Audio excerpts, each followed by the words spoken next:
Assalamualaikum warahmatullahi wabarakatuh. Bismillahirrahmanirrahim. Alhamdulillahilladzi ja'alal islam aqidah wa ja'ala baldatana hadhihi Indonesia aminah thayyibah wa ja'alna min ahli sunnah wal jamaah. Wassalatu wassalamu ala sayyidina Muhammadin wa alihi wa sahbihi ajma'in, amma ba'du. Yang terhormat dan tentunya sama-sama kami hormati, yakni dosen pengampu daripada mata kuliah Pendidikan Kewargaan dan Kenegaraan, yakni Bapak Sani Insan Muhammadi MPD. Tak lupa yang saya hormati teman-temanku sekalian, yang mudah-mudahan kita semua selalu dalam lindungan Allah Subhanahu wa taala. Amin ya rabbal alamin.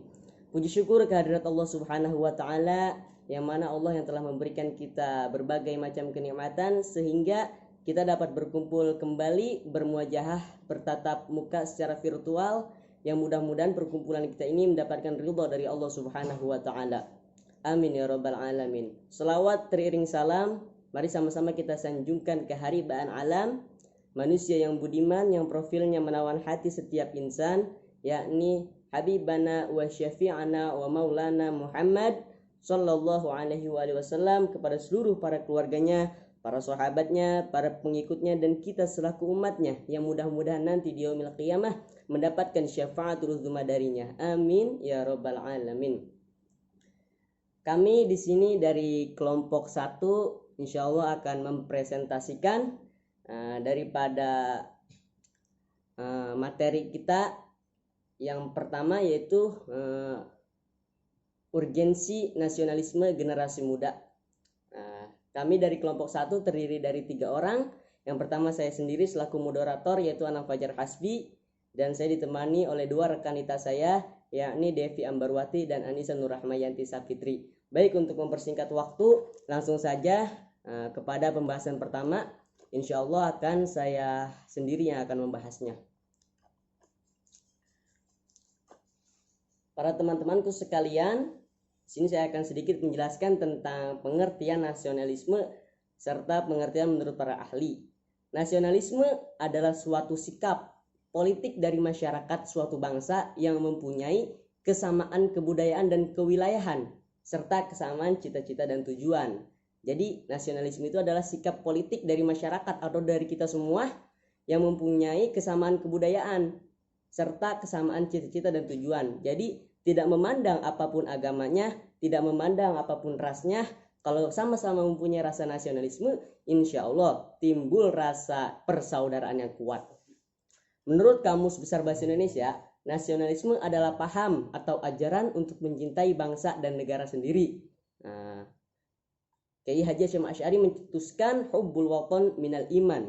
Mencintai tanah air adalah sebagian dari iman. Dengan demikian, setiap warga negara merasakan adanya kesetiaan yang mendalam terhadap negara dan bangsanya sendiri. Hal tersebut dibuktikan dengan sikap atau tingkah laku masyarakat kepada negara. Jadi penting untuk kita menumbuhkan rasa cinta kita, rasa nasionalisme kita terhadap bangsa kita sendiri, agar kita semua senantiasa cinta dan kita menjaga budaya serta menjaga keutuhan negara kesatuan Republik Indonesia. Hal itu berarti setiap warga negara harus mempunyai dan menanamkan rasa serta nasionalisme kepada bangsanya sendiri. Beberapa sikap atau perilaku nasionalisme yang perlu dimiliki setiap warga negara ialah mematuhi hukum negara. Jadi harus taat kepada hukum negara, hukum yang berlaku, melestarikan budaya, dan melakukan aksi nyata membela negara. Nah, kalau misalkan kita sebagai mahasiswa atau sebagai pelajar, bukti kita membela tanah air yaitu dengan kita terus belajar menuntut ilmunya Allah Subhanahu wa taala. Nasionalisme turut berperan kuat memperjuangkan dan mempertahankan kemerdekaan suatu negara. Jadi apabila kita ingin selalu bangsa kita ini merdeka, senantiasa harus kita tanamkan rasa cinta kita, rasa nasionalisme kita terhadap tanah air atau terhadap bangsa kita sendiri. Nah, di sini ada beberapa pengertian nasionalisme menurut para ahli. Yang pertama, menurut M.S. Renan, nasionalisme adalah suatu keinginan untuk bersatu dan bernegara. Dalam hal ini nasionalisme merupakan sebuah keinginan besar untuk dapat mewujudkan persatuan dan bernegara. Nah, jadi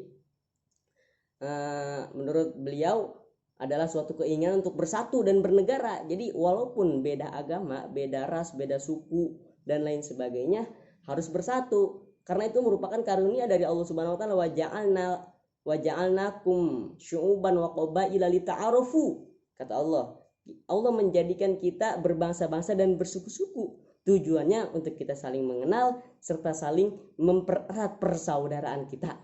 Nah, karena persaudaraan itu menurut ulama-ulama Nusantara itu ada 3. Yang pertama ada ukhuwah wataniyah, yaitu yang pertama ukhuwah islamiyah, yaitu persaudaraan kita sesama Islam. Jadi sesama kita beragama Islam, walaupun kita berbeda akidah atau berbeda paham, tetap bersaudara, yaitu saudara seislam dan seiman. Yang kedua ukhuwah wataniyah. Ukhuwah wataniyah yaitu persaudaraan kita setanah air. Apapun budaya kita, apapun agama kita, kalau misalkan satu tanah air Indonesia, itu merupakan saudara.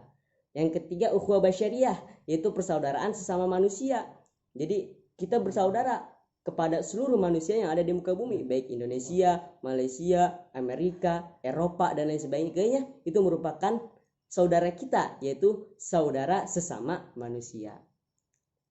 Nah, yang kedua, menurut Otto Bauer, nasionalisme adalah sebuah persatuan karakter atau perangai yang timbul karena adanya perasaan yang senasib.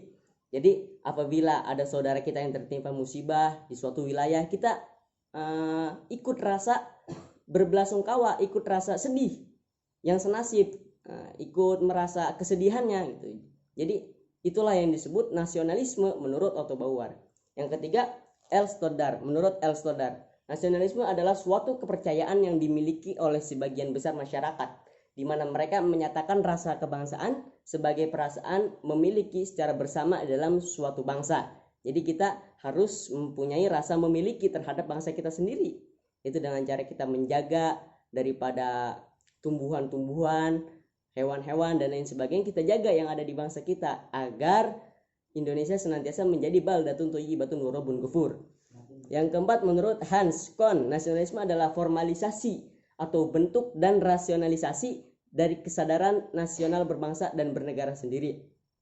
Yang kelima, menurut Smith, nasionalisme yaitu suatu gerakan ideologis yang digunakan untuk meraih dan memelihara otonomi, kohesi, dan individualitas. Nah, jadi gerakan ideologis. Nah, perlu diketahui bahwa ideologi negara kita yaitu berbasis Pancasila, yaitu yang telah disepakati oleh para pendiri bangsa serta para ulama-ulama terdahulu. Jadi jangan kita mengatakan bahwa Pancasila itu togut, bahwa Pancasila itu bukan ajaran Islam.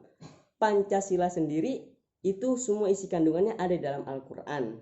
Dan itu pun yang menyetujuinya juga para ulama-ulama, khususnya ulama-ulama yang ada di Nahdlatul Ulama pada zaman dahulu.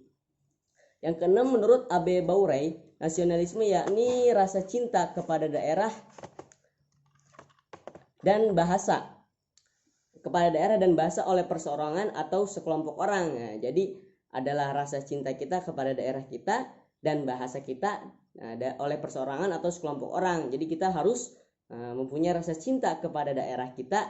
Nah, apabila kita tinggalnya di daerah-daerah Betawi, Sunda dan lain sebagainya, kita harus mencintai kepada daerah kita sendiri dengan kita melestarikan budaya serta merekatkan persatuan kita terhadap sesama lain. Dan bahasa yang satu yaitu bahasa Indonesia. Makanya kalau misalkan kita menggunakan bahasa resmi bahasa Indonesia, insya Allah kita hidup dimanapun akan hidup rukun serta damai.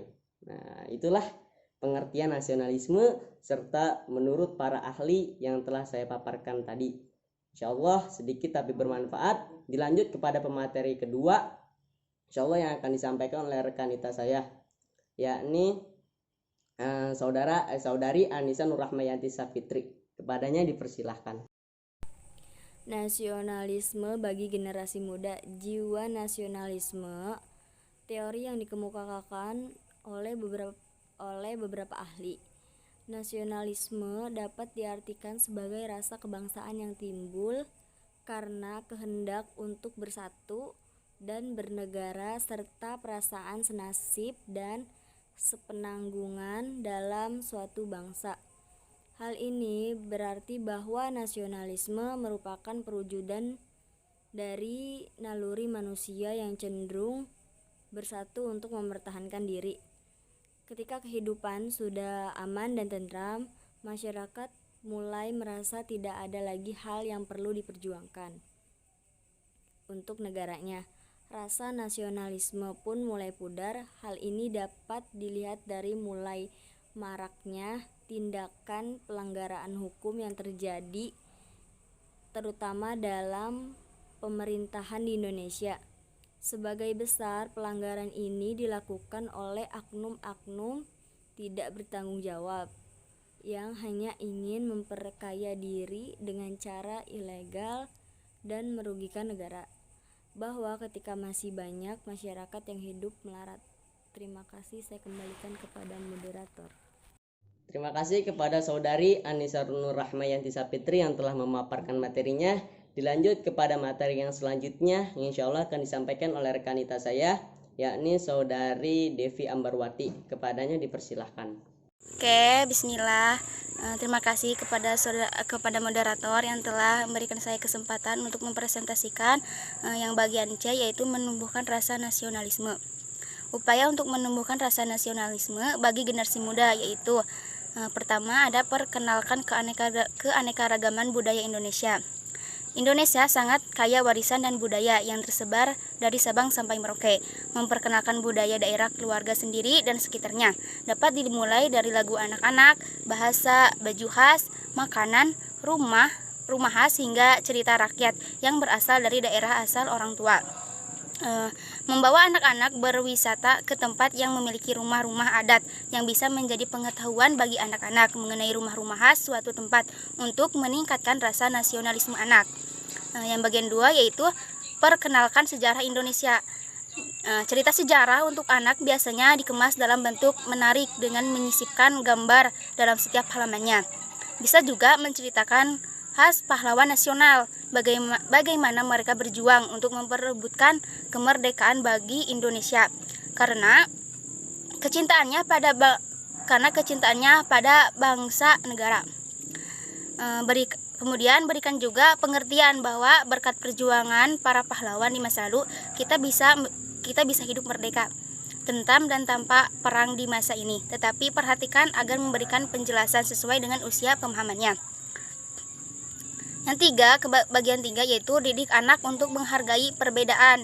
Ajarkan anak mengenai perbedaan terutama dalam hal nasionalisme dan anti rasisme. Berikan pengertian pada anak bahwa ada bermacam-macam warna kulit, latar belakang, budaya, suku, agama, dan bahasa yang berbeda-beda, seperti semboyan negara kita, Bhinneka Tunggal Ika, yang berarti berbeda-beda tetapi tetap satu tujuan. Hormati perbedaan dan tidak menghina atau mengucilkan orang lain dengan etnis, agama, ataupun latar belakang yang berbeda. Dan di atas semuanya itu kenakanlah kasih sebagai pengikat yang mempersatukan dan menyempurnakan. Yang bagian 4 yaitu sisipkan topik bangsa saat doa keluarga bersama. Mungkin anak akan mengalami kebingungan pada awalnya, namun jangan dijadikan sebagai beban dan berpikirlah dengan kreatif untuk berdoa bagi bangsa tidak menjadi suatu hal yang membuat kalian jemu. Anak akan mulai belajar dan berproses untuk mengasihi bangsanya. Oke, sekian dari saya, mungkin segitu. Mohon maaf bila banyak kesalahan. Kembali ke moderator. Terima kasih kepada rekanita saya, yakni Saudara Devi Ambarwati yang telah memaparkan materinya. Selanjutnya saya akan menyimpulkan materi presentasi dari kelompok kami ini. Bahwa nasionalisme adalah suatu sikap politik dari masyarakat suatu bangsa yang mempunyai kesamaan kebudayaan dan wilayah, serta kesamaan cita-cita dan tujuan. Memiliki tujuan yang sama, memiliki cita-cita yang sama, itulah yang diharapkan oleh para pendiri bangsa-bangsa kita. Rasa nasionalisme ini sangat penting bagi generasi muda Indonesia untuk bisa menjadi bangsa yang maju, bangsa yang modern, bangsa yang aman, damai, adil, dan sejahtera di tengah-tengah arus globalisasi yang semakin hari semakin menantang negara Indonesia. Jadi harus ditumbuhkan kepada generasi-generasi muda, khususnya kita selaku mahasiswa, untuk senantiasa meningkatkan rasa nasionalisme kita serta rasa cinta kita terhadap tanah air agar mewujudkan Indonesia yang maju, modern, serta aman dan damai. Nah, terakhir juga saya sangat mengutuk keras perbuatan yang telah terjadi di Makassar, yaitu di depan gereja, bahwa itu adalah perbuatan yang sangat tidak manusiawi, bukan ajaran Islam. Islam itu tidak seperti itu. Islam itu ramah, Islam itu menerima perbedaan. Karena menurut almarhum Gus Dur, Islam itu menerima adanya perbedaan bukan perpecahan. Nah, jadi hal seperti itu harus kita sayangkan, harus kita lawan hal-hal yang seperti itu. Mungkin dari kami cukup sekian. Mohon maaf apabila banyak kekurangan. Wallahul muwaffiq ila aqwamit thoriq. Wassalamualaikum warahmatullahi wabarakatuh.